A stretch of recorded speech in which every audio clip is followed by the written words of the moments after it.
Sorry for the disturbance. So these are the microwave frequency bands. Just you need to remember all these bands and you need to keep your mind. So just you need to remember when the radar were first developed at K band during the World War II. We already discussed this term. It was not known that there was a nearby absorption band due to water vapor and oxygen in the atmosphere. So to avoid these type of problems, the original K band was split into two, like a lower Ku band and upper Ka band. For overcome such type of problems or for avoiding such type of problems means the original K band was split into two, a lower band Ku and upper band Ka. So how to measure the frequencies? How to measure the microwave frequencies? So the microwave frequencies can be measured by either electronic or mechanical techniques. The frequency counter, a high frequency heterodyne system, can be used for measuring microwave frequency measurements. The frequency counter or high frequency heterodyne system can be used for measuring microwave frequency measurements. This is the absorption wave meter for measuring in the Ku band. So by using this, we will able to measure the frequency, microwave frequency. Here, the unknown frequency is compared with the harmonic of a known lower frequency by use of a low frequency generator, a harmonic generator and a mixer. So you know the basic definition and functionality of a harmonic generator. This is already studied from the analog communication system and mixer. So you already did the experiments from the analog communication laboratory. So what is the uses of mixer? What is the basic functionality of a mixer? Okay, so the accuracy of this microwave frequency measurement is limited by the accuracy and stability of the reference sources. The mechanical methods are required. A tunable resonator such as an absorption wave meter, which has known relation between a physical dimensions and frequency. The mechanical methods requires a tunable resonator such as an absorption wave meter, which has a known relationship between a physical dimensions and frequency. So in the laboratory settings, just you need to see in the Lenser line we will discuss in the laboratory, in the microwave engineering laboratory. So in that you need to set the Lenser lines can be used to directly measure the wavelength on a transmission line which is made of parallel wires. The frequency then can be calculated from this transmission line which are parallel to the wire. So you need to set like that in the laboratory. We have bench setup, microwave bench setup. So from that, so inside in that, you need to set the Lenser lines, which can be used to directly measure the wavelength on a transmission line. Okay, so which are parallel to the wires. Like that, you need to frequency can be able to measure or calculate it. Similar to another technique is used to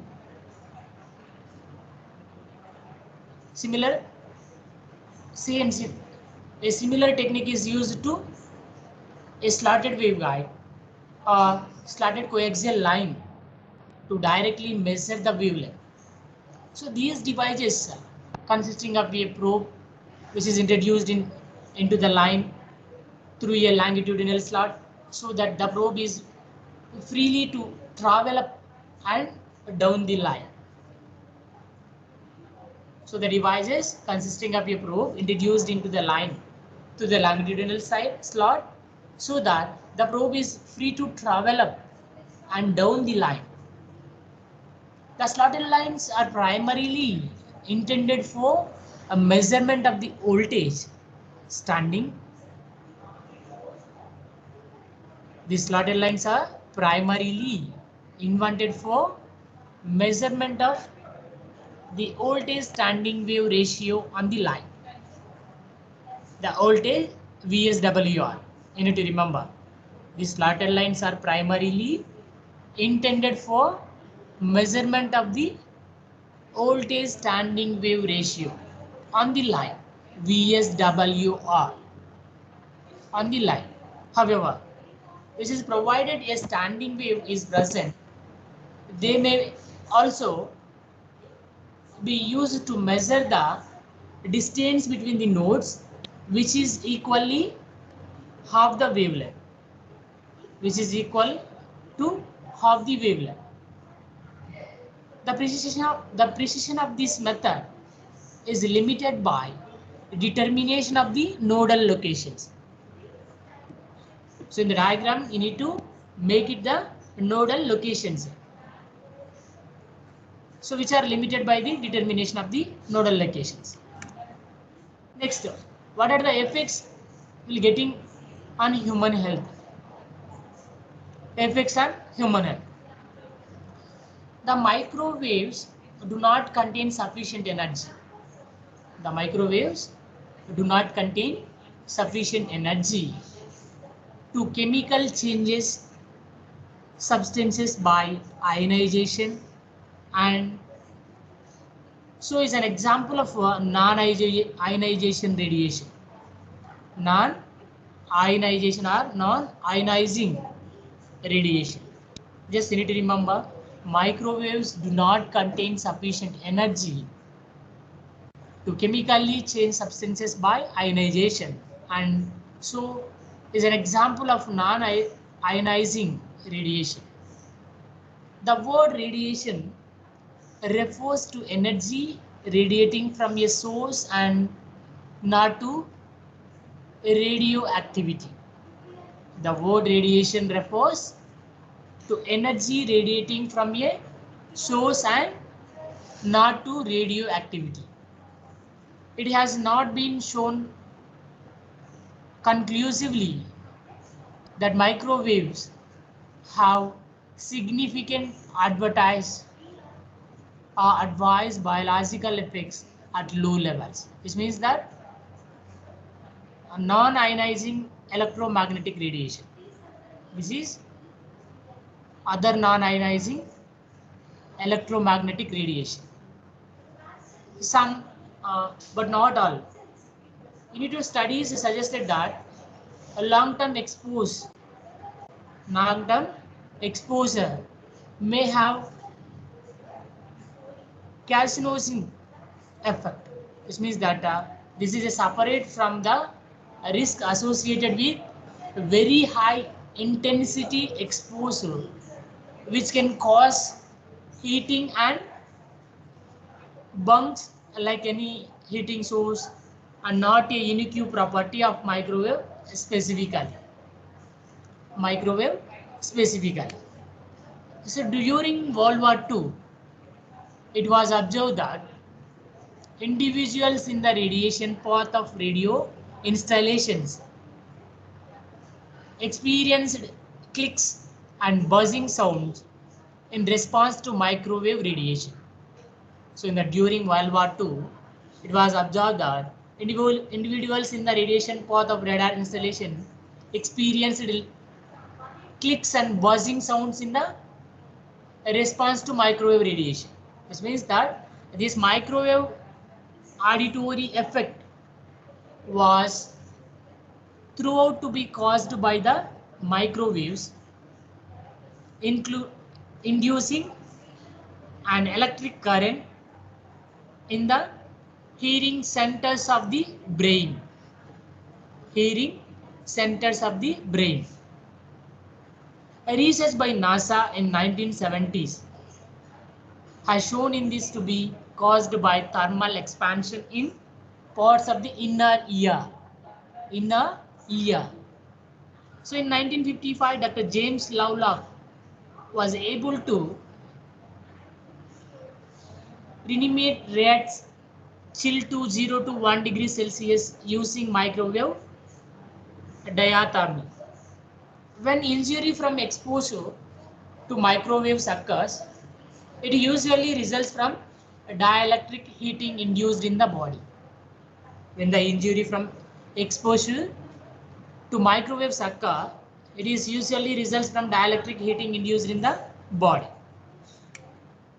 The exposure to microwave radiation can be produced cataracts by this mechanism because the microwave heating denature proteins in the crystalline lens of the eye. This means that in the same way that heating turns egg whites white and opaque. This means that the lens and cornea of the eye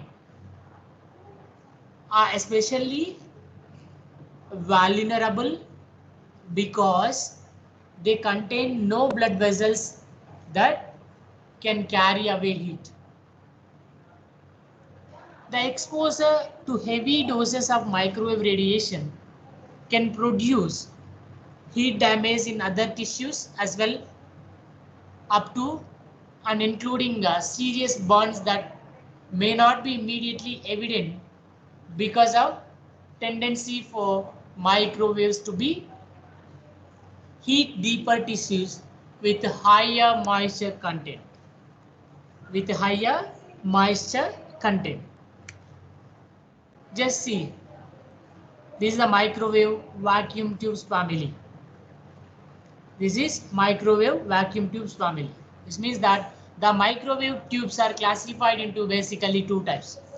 The microwave tubes basically classified into two types. The first one is linear beam tubes. The first one is linear beam tubes and the second one is cross field beam tubes. The another name for this linear beam tubes is O-type. The another name for this is O-type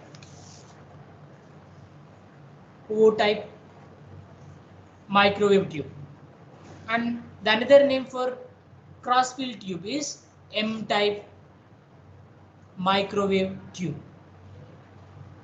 Coming to linear beam tube, the linear beam tube classified into two types basically. First one is klystron. We already know it. A klystron is a specialized linear beam vacuum tube, which is invented in 1937 by American electrical engineer Russell and Sigavarian, which is used as an amplifier for high radio frequencies.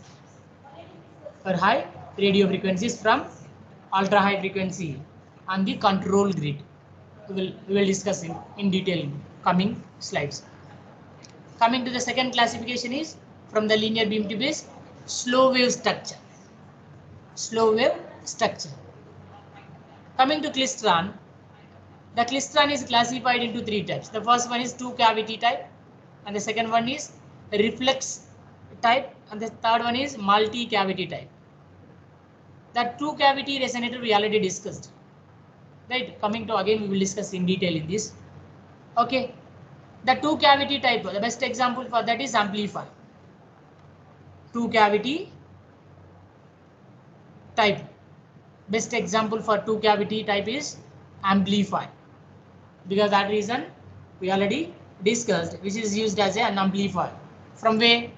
For where you need to use this two cavity type means in the high radio frequencies we will able to use this two cavity type. Coming to the second one is reflection type. The reflex type is the best example for this reflex type is oscillator. I think you know the basic functionality of oscillator. Without giving any input signal, we will get it output from the oscillator. Coming to multi-cavity type. The best example for multi-cavity type. In detail we will discuss. We will discuss in detail. We have in the syllabus. Multi-cavity type. The best example for that is amplifier. The amplifier is a device, electronic device, which is used for increasing the strength of the input signal. If we have low strength and signal, This amplifier will increasing the strength of the input signal. You need to remember, you know that, just you need to remember. Coming to slow wave structure. The slow wave structure will be classified into two types. What is the first one? TWT, traveling wave tube. Traveling wave tube, TWT. Okay. This next one is BW. The best example for this TWT is amplifier, and the best example for BW is oscillator. This is the classification of a linear beam tube or O type. Coming to the classifications of a cross field tube or M type. So the cross field tube or M type is classified into three types basically according to our syllabus. The first one is magnetron resonate type, which is uses standing waves. The best example for this is oscillator. The best example for that is oscillator. Coming to the second one is carcinotron non-resonator type. This is used for forward or backward wave. This is used for forward or backward type. The best example for that is oscillator and amplifier. Oscillator and amplifier. Next one is Gaitran. This is used for master effect. This is used for master effect. The best example for that is oscillator. The best example for that is oscillator. So this is the classification. This is the classification of microwave tubes, or the classification of microwave vacuum tubes family tree. Okay, just you need to draw like this. Coming to klystron, this is related to O type, a linear beam vacuum tube. So we already discussed this. A klystron is a specialized linear beam vacuum tube which is invented in 1937 by American electrical engineers Russell and Sigavaria. So this is used as an amplifier for high radio frequencies from ultra high frequency up to into the microwave range. So this is the basic function. Okay. And the low power klystrons are used as oscillators. So what are the, so why or where you need to use oscillators means, so where you require low power, so from there you need to use this type of a klystrons. So the statement indicates that only low power klystrons are used as oscillators in terrestrial microwave relay communication links. So in the relay communication, in the microwave relay communication links, it will use this low power klystrons, which are used as a oscillators. So these oscillators will providing, which will require low power, because that reason you need to use these oscillators like a low power klystrons. So while high power klystrons are used, let us assume if you require high power means, so what you need to use? So the high power klystrons are used as output tubes in the ultra high frequency television transmitters. So where you need to use these high power klystrons means at output tubes. These ultra high frequency television transmitters will be used, and in the satellite communication and radar transmitters, and to generate the drive power for modern particle accelerators. So these will be using in television transmitters, satellite communication, radar transmitters. This will be generate the drive power for modern particle accelerators. Modern practical accelerators.